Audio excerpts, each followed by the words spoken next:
$100 pour 3 petits garçons orphelins. Tout le monde les a vus, mais personne ne s'est arrêté, jusqu'à ce qu'un soldat entende son propre nom appelé, et au moment où il s'est retourné. Il a allumé un secret qui allait secouer toute la ville. Green Hollow, midi en juillet. Le soleil frappait les toits en tôle comme quelqu'un qui frappait une cuillère contre un grill. Jake Connelly marchait lentement dans la rue principale, vêtu d'une chemise militaire délavée, un sac de sport en toile usé en bandoulière dans une main. Ses cheveux courts grisonnaient au niveau des tempes, le genre de coupe qui persiste après 20 ans d'entraînement. Il passa devant tout et tout le monde sans voir, sans s'en soucier. Jusqu'à ce qu'un petit panneau attire son attention, 3 frères orphelins, $100. Ils se tenaient ensemble sous l'auvent du magasin du coin, 3 garçons d'environ 6 ou 7 ans. Les vêtements usés. L'un d'eux avait une petite cicatrice sur la joue. L'un d'eux n'arrêtait pas de se mordre la lèvre encore et encore. Le dernier est resté parfaitement immobile. Sans même cligner des yeux. Personne n'a prêté attention. Les adultes sont passés. Un vieil homme a ri et a dit, probablement un coup TikTok. Jake s'est arrêté. Il les regarda droit dans les yeux pendant un moment, mais ne s'approcha pas. Il était sur le point de se détourner lorsqu'une voix l'appela. Douce comme le vent lui effleurant l'oreille. Jake. Il se figea, les épaules verrouillées, ses bottes laissant de profondes empreintes dans la terre sèche. Il se tourna lentement. Le plus jeune garçon le regardait fixement, sans sourire, sans pleurer. Mais ses yeux. Ses yeux serraient quelque chose de fort dans la poitrine de Jake. Comme du fil de fer barbelé qui se fermait. Jake s'est rapproché. Personne ne l'a arrêté. Comment connais-tu mon nom? Pas de réponse. Le garçon se tenait là, la tête baissée. Comme s'il avait fait quelque chose de mal. Les mains jointes fermement devant lui, les yeux baissés. Mais juste au moment où Jake se tournait pour partir, ses yeux se levèrent à nouveau et rencontrèrent les siens. Et cette fois, Jake l'a vu clairement. C'était le même regard que son fils Caleb avait autrefois, le fils qu'il avait perdu. La chaleur parcourut la colonne vertébrale de Jake. Confusion, terreur, quelque chose d'innommable. Quelqu'un à proximité a ri. Tu penses les acheter ou quoi? Jake n'a rien dit. Il sortit son portefeuille, compta les billets aux $100, ni plus, ni moins et le posa sur le comptoir en bois à côté de lui. Je les emmène. Ils viennent avec moi. Personne n'a objecté. Personne n'a aidé non plus. Le propriétaire du magasin a simplement haussé les épaules comme si ce n'était pas grave. Jake s'est agenouillé. Le garçon le plus âgé, Beck, s'avança, protégeant les deux autres. Jake parlait doucement. Je ne suis pas là pour faire de mal à qui que ce soit. C'est juste que, je ne peux plus vous laisser rester ici. Les 3 enfants n'ont rien dit. Mais lorsque Jake tendit la main, le plus jeune, Luke, s'avança en premier, puis Harris. Finalement, Beck, toujours fronçant les sourcils, toujours sceptique. Mais agrippant la sangle du sac de Jake, comme s'il avait peur d'être laissé derrière. Jake les conduisit tous les 3 à travers la rue. Le soleil était toujours aussi dur. Son vieux pick-up était garé non loin de là. Il ouvrit la porte et aida les enfants à monter sur le siège arrière. Personne n'a demandé où ils allaient. Personne n'a demandé qui il était. Alors qu'ils montaient sur le siège conducteur. Beck murmura, nous n'avons nulle part où aller. Jake resserra sa prise sur le volant. Une douleur sourde se propagea dans sa poitrine. C'était un sentiment à la fois étranger et familier. Comme le moment où il a tenu les cendres de son fils pour la première fois et a découvert qu'il ne pouvait pas pleurer. Le moteur a grondé à la vie. Le camion est sorti de la ville. Derrière eux. L'enseigne se dressait toujours sous l'auvent du magasin. 3 frères orphelins, $100 inclinés, patinaient. Personne ne savait à quoi pensait Jake. Même pas Jake lui-même. Tout ce qu'il savait, c'est que, pour la première fois depuis toutes ces années, quelque chose le ramenait sur terre. Le tyran avec un nom qu'il n'avait pas entendu depuis 7 longues années. Jake. Son nom. Pas le nom d'un soldat. Ce n'est pas le nom d'un fantôme figurant sur un rapport de sinistre. Mais le nom d'un paix. Rucky avait autrefois tout perdu. Et maintenant, dans l'été sec du Sud, quelqu'un l'avait appelé à nouveau. Et maintenant, un enfant orphelin endormi sous son toit avait prononcé ce nom. Comme un murmure venu de l'autre côté du monde. Ce matin-là, en passant devant la table à manger, Jake vit que Beck était déjà levé. Le garçon griffonnait quelque chose avec un crayon cassé au dos d'un vieux reçu. Jake a presque continué à marcher, jusqu'à ce qu'il baisse les yeux et voit ce que le garçon avait dessiné. Une pièce en bois. Un homme debout à la porte. Et dehors, une silhouette sombre se cache dans les buissons. Jake a demandé « Qu'est-ce que c'est ?» Beck leva les yeux. Pour la première fois. Il répondit. Quelqu'un arrive. Deux questions ont traversé l'esprit de Jake comme des lames. Pourquoi un enfant comme Beck serait-il aussi alerte? Le dessin griffonné de Beck était toujours posé sur la table, ses bords se courbant légèrement là où le café sec s'était infiltré. Jake le plia, le glissa dans sa poche de poitrine par habitude. Son regard s'attardant sur l'espace vide juste au-delà de la vitre. Une légère bruine tombait comme de la brume. Le ciel, d'un gris métallique terne, était plus froid que la fraîcheur de la forêt. C'était le genre de froid qui immobilisait tout celui qui s'installait quand personne n'avait demandé de ses nouvelles depuis longtemps. Jake se leva. Entra dans la cuisine et cassa quelques œufs dans une vieille poêle en fonte. La flamme était faible. Le léger grésillement de l'huile résonnait faiblement à travers les murs en bois ou des murs qui n'avaient pas entendu une voix humaine depuis ce qui semblait être des années.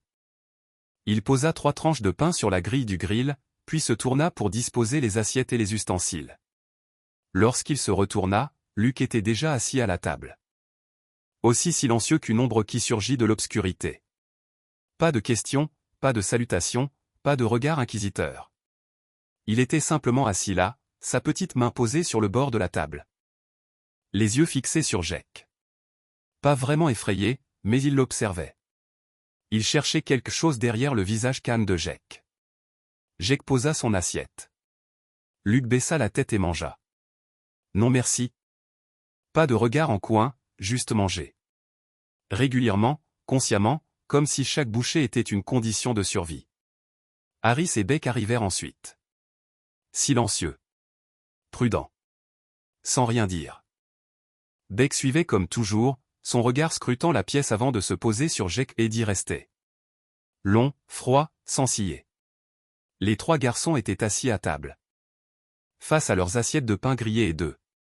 Personne n'a parlé. Personne n'a demandé « Qui es-tu ? Où est cet endroit ? Quel jour sommes-nous aujourd'hui ?» Ils mangeaient simplement. Comme si tout ce qui dépassait l'instinct de survie n'avait plus d'importance. Jake était assis en face d'eux, sirotant son café. Son regard croisa brièvement celui de Luke, toujours le même regard fixe. Fixe. Indéchiffrable. Mais quand Jake se leva et se dirigea vers le porche, Luke posa aussitôt sa cuillère. Ramassa le vieil oreiller délavé à côté de lui et le suivit en silence. Juste derrière Jake. Pas un mot. Aucune question. Le hangar était construit sur le côté de la maison, intact depuis des années. Jake ouvrit la porte. La poussière s'éleva en épais nuages. Luke se tenait derrière lui, serrant toujours l'oreiller. Les yeux légèrement plissés à cause de la brume. Personne ne disait rien. Jake prit une pelle et commença à dégager la sueur humide et les feuilles pourries du coin. Luke, sans un mot, commença à ramasser des morceaux de bois et à les empiler soigneusement près de la porte. Il n'a jamais demandé « Que fais-tu » ou « Puis-je t'aider ?» Il se contentait d'observer et de suivre. Comme s'il savait déjà que le silence était le choix le plus sûr. Lorsque Jake a fini de nettoyer, il a disposé un vieux matelas dans le coin de la pièce et a réparé le volet cassé de la fenêtre. Luke n'a pas dit un mot. Mais pour la première fois, ses yeux s'adoucirent. C'était peut-être la première fois depuis on ne sait combien de temps qu'il voyait un homme adulte installer tranquillement un petit coin et l'appeler un endroit où rester, sans crier. Sans un regard noir. Jake posa le marteau et essuya la sueur de son front. Mon fils dormait ici, dit-il doucement, les yeux toujours fixés sur le clou à moitié enfoncé. Il s'appelait Caleb. Luke ne réagit pas immédiatement. Mais quand Jake se retourna pour s'éloigner, il vit la petite main du garçon effleurer doucement le cadre de la fenêtre. Ce n'était pas accidentel. C'était le genre de contact qui venait d'un souvenir, un souvenir que l'esprit n'avait pas encore saisi. Cet après-midi-là. Jake envoya Harris ouvrir le vieux placard près du porche pour prendre un tournevis. Lorsque le garçon l'ouvrit, un petit morceau de papier en sortit. Harris se pencha pour le ramasser et se figea. Sur le morceau jauni, écrit au crayon avec des traits tremblants clairement l'écriture d'un enfant, se trouvaient les mots suivants. Jake est un homme bien. Suivez-le. Harris regarda autour de lui. Personne ne l'avait remarqué. Discrètement, il le glissa dans la poche de sa chemise, même si quelque chose dans son regard semblait maintenant instable. Comme si une certitude intérieure s'était légèrement ébranlée. Au moment où le soleil se couchait, le dîner était sur la table. Beck s'est levé. Je veux partir. Sa voix était ferme. Aucune hésitation. Jake n'a même pas levé la tête. La porte n'est pas verrouillée. Les poings de Beck se serrèrent. Sa voix s'éleva, tendue et provocatrice. Je ne te fais pas confiance. On n'est pas à vendre. Jake le regarda lentement droit dans les yeux. Je ne suis pas ici pour acheter qui que ce soit. Le silence s'étendit entre eux. Puis, calmement. Jake posa un autre bol de soupe sur la table. Tu veux y aller, tu peux. Mais mange quelque chose avant. Beck n'a pas répondu. Mais il s'est rassis. Sa main tremblait légèrement lorsqu'il prit la cuillère. Harris, assis à côté de lui, posa tranquillement un torchon plié sur la main de Jake. Le même torchon que Jake utilisait toujours pour essuyer la cuisinière. Jake le regarda. Harris ne dit rien. Mais ses yeux ne le quittèrent plus. Tard dans la nuit. Jake est allé de chambre en chambre, vérifiant leur couverture. Lorsqu'il entra dans la chambre de Beck, il s'arrêta net. Le lit avait été plié soigneusement, les coins bien droits. Comme dans un camp d'entraînement. Exactement comme Jake l'avait appris à Caleb. Une petite habitude que peu de gens connaissent. Jake s'assit, la main posée sur l'oreiller. Il sentit une légère bosse en dessous. En tirant sur le tissu, il trouva un petit bouton marron, du genre utilisé sur les vieux uniformes d'orphelinat. Mais ce qui lui coupa le souffle. Ce fut la légère marque de crayon sur le bord de l'oreiller. Quelqu'un s'était entraîné à écrire là-bas. 3 coups uniformément inclinés. Cal. Jake s'est figé. Personne n'aurait pu connaître ce nom. À moins que... De l'autre côté de la petite fenêtre, la pluie fine s'était mise à tomber plus fort. Et au loin, près de la lisière du bois, éclairée seulement par la faible lumière du porche. Une silhouette se tenait immobile. Pas de parapluie. Aucun mouvement. Jake cligna des yeux. Il ne restait que la pluie. Si personne ne leur avait parlé de Caleb. Alors qui leur a appris à plier la couverture de cette façon? Et les jours qui suivirent ressemblèrent moins à la réalité qu'à un rêve que Jake n'avait jamais osé réaliser. Pourriez-vous deviner le lien entre Caleb et ces 3 garçons? Le claquement régulier d'un maillet en bois résonna derrière le hangar. Jake réparait un cadre de fenêtre pourri. Et Luke restait près de lui, telle une ombre. La brise matinale soufflait depuis la lisière des bois, apportant l'odeur de la terre humide et de la brume froide. À l'intérieur de la maison. Harris essuyait la table à manger. Beck était déjà sorti un peu plus tôt, assis seul sous un pin, la tête enveloppée dans sa cape, aussi immobile qu'une statue. Juste au moment où Jake enfonçait le dernier clou, on frappa à la porte. Pas pressé. Pas frénétique. 3 coups solides et délibérés, comme quelqu'un qui connaît les vieilles portes. Il se redressa. S'essuya les mains sur la jambe de son pantalon et fit signe à Luke de rester sur place. Il a ouvert la porte. Clara Hara Rivesel se tenait là. Petite. Dans un épais manteau beige. Un sac en tissu à la main. Ses cheveux grisonnants étaient soigneusement relevés.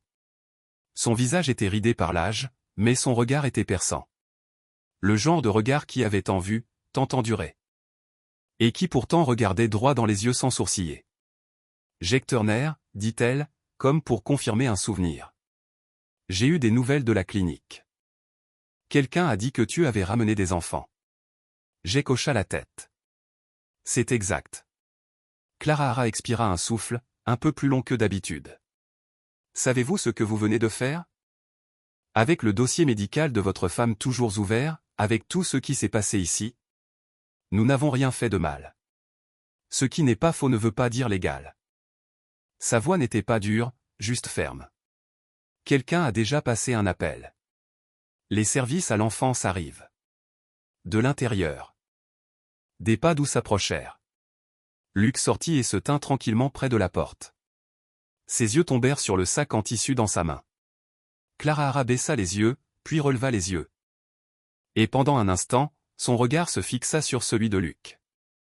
Le garçon tenait quelque chose de petit dans sa main, un morceau de papier déchiré. Clara Hara la prit. Le papier était froissé. Les bords effilochés. Dessus figuraient les mots « Jake est en sécurité », écrits au crayon, d'une écriture penchée et précipitée. Mais clair, le genre d'écriture que Clara Hara reconnaissait instantanément. Elle resserra sa prise sur le papier. Qui a écrit ça? Jake resta silencieux. Luc ne répondit pas non plus. Mais dans le regard fixe du garçon, il y avait quelque chose qui fit que Clara Hara laissa sa main là où elle était. Caleb avait l'habitude d'écrire comme ça, dit-elle, sa voix rauque. Comme si elle s'était détachée d'un coin poussiéreux de la mémoire. Je l'ai vu avant son décès, il avait l'habitude de coller des petits mots partout dans sa chambre, des rappels. Le nom de son père, des choses idiotes que les enfants écrivent. Mais il y avait toujours cette inclinaison, cette écriture exacte. Jake se tourna vers Luc. Le garçon n'a pas cligné des yeux.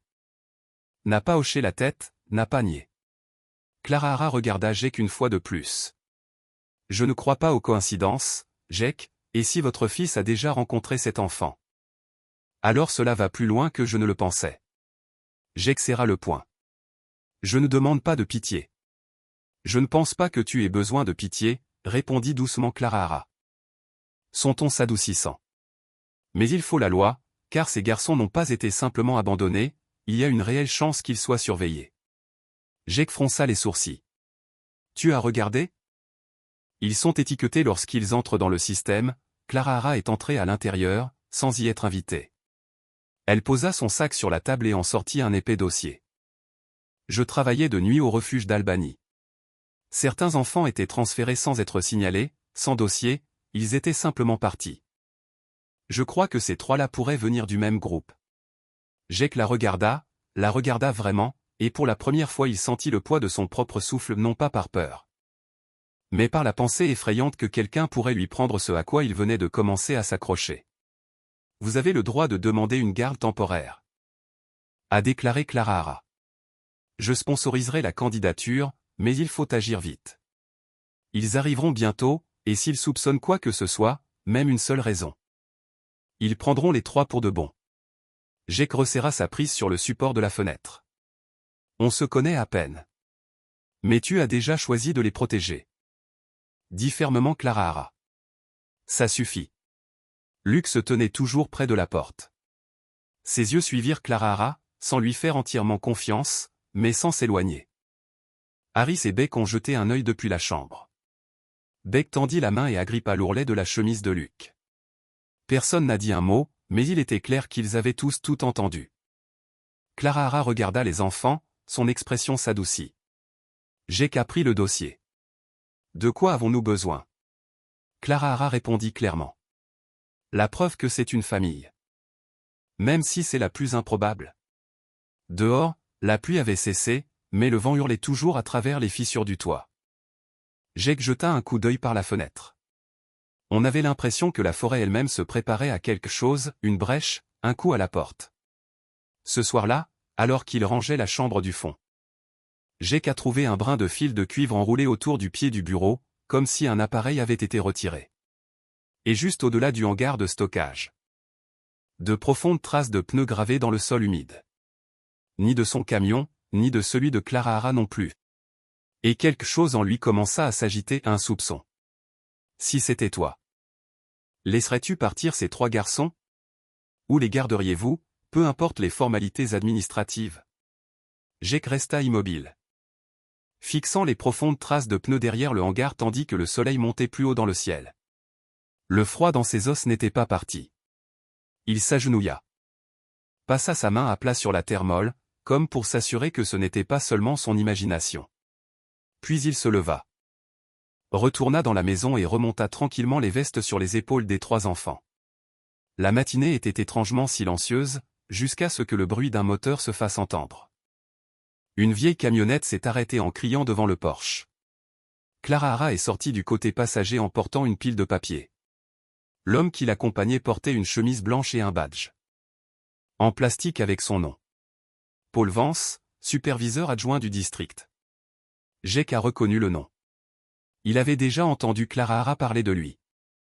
Il était responsable du système d'accueil temporaire et supervisait actuellement la réaffectation des mineurs non accompagnés dans la région montagneuse du Nord. Clara Hara regarda Jake. Son visage un peu tendu. Ils ont signalé votre demande de placement temporaire. Elle correspondait au code d'identification de 3 enfants disparus du centre d'Albany l'année dernière. Le système pense que vous hébergez des pupilles de l'État. Jake plissa les yeux.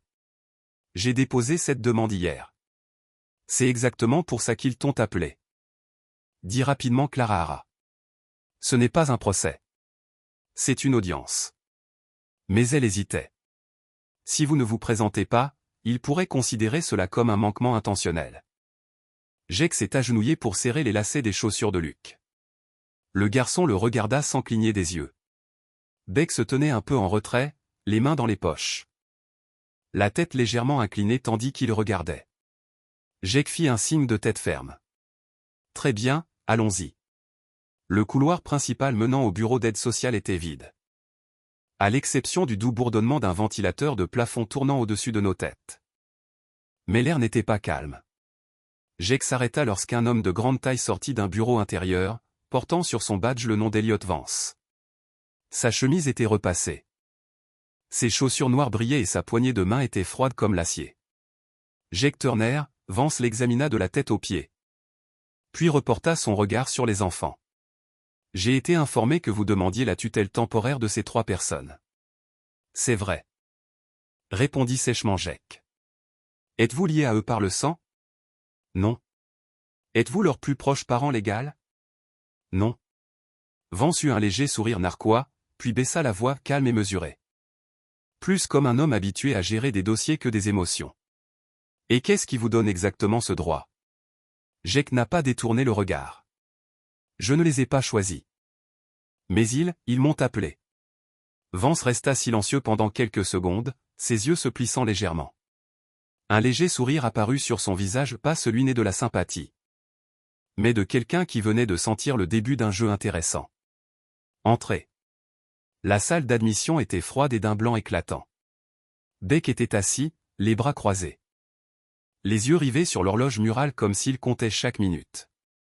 Harris avait les épaules voûtées, serrant fermement les extrémités de son écharpe.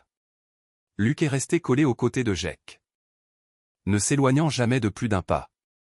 Les enfants seront temporairement séparés pendant le processus de sélection initiale, a déclaré Vance. Nous devrons interroger chaque personne individuellement pour nous assurer qu'il ne s'agit pas d'un enlèvement. Jake ouvrit la bouche pour protester, mais Clara Hara était déjà à la porte. Posant doucement une main sur son épaule. Il faut une trace écrite. Sans elle, le système les effacera comme s'ils n'avaient jamais existé. Une employée s'est agenouillée pour prendre la main de Harris. Le garçon se retourna, les yeux remplis de larmes. Beck se leva, prêt à suivre, mais fut retenu. Luke commença à trembler. Serrant la chemise de Jake dans ses 2 poings. Je n'irai pas. Passant tonton Jake. Jake s'agenouilla et passa doucement une main sur la joue du garçon. Je suis là, mon petit. Je ne vais nulle part. Le petit hocha la tête, mais les larmes continuèrent de couler en silence. Clara Hara s'avança et posa un dossier sur la table. Pour augmenter ses chances d'adoption. Je recommande à Jake d'écrire une lettre d'intention. Un document manuscrit, un engagement personnel. Jake a pris le stylo. Ses yeux se posèrent sur la page blanche devant lui. Les premiers mots ne sont pas venus tout de suite, juste un silence dans son cœur. Puis, lentement, naturellement. Les mots ont commencé à affluer. J'étais soldat. J'ai perdu mon fils en silence. Et je sais ce que l'on ressent lorsqu'on est seul dans un monde froid et insensible. Je ne peux pas laisser 3 autres enfants grandir de cette façon, sans confiance, sans espoir, sans que l'amour les appelle par leur nom. Si l'amour exige des preuves, alors en voici. Je choisis d'être leur père avec tout ce qu'il me reste à donner. Il posa le stylo et ses épaules s'affaissèrent comme si un poids avait été soulevé. Un instant plus tard. Beck s'approcha. Il n'a pas dit un mot, il a juste tendu à Jake un morceau de papier froissé. Un dessin réalisé au crayon. Au fond, une maison. Et devant lui. 4 bonhommes allumettes debout côte à côte. Un grand, 3 petits. En dessous d'eux, griffonné en lettres irrégulières, Jek. Jek s'est figé. Je l'ai dessiné en t'attendant dans le couloir. Murmura Beck, puis se détourna. Il n'était pas préparé à ce qu'il a vu. Au moment où il a ouvert l'enveloppe, ses mains ont commencé à trembler. À l'intérieur se trouvait une lettre écrite de la main de sa mère, datée de quelques jours seulement avant sa mort. Elle savait qu'il le trouverait et ce qu'elle avait écrit avait changé tout ce qu'il croyait à son sujet. Elle ne l'a pas quitté parce qu'elle ne l'aimait pas. Elle l'a quitté pour le protéger d'un danger qu'elle ne pourrait jamais expliquer. Les larmes lui montèrent aux yeux lorsqu'il lut ces derniers mots lui disant qu'elle était fière de lui et qu'un jour la vérité le libérerait. Il plia lentement la lettre en la tenant contre sa poitrine. Pour la première fois depuis des années, il ressentit quelque chose qu'il pensait avoir perdu, la paix.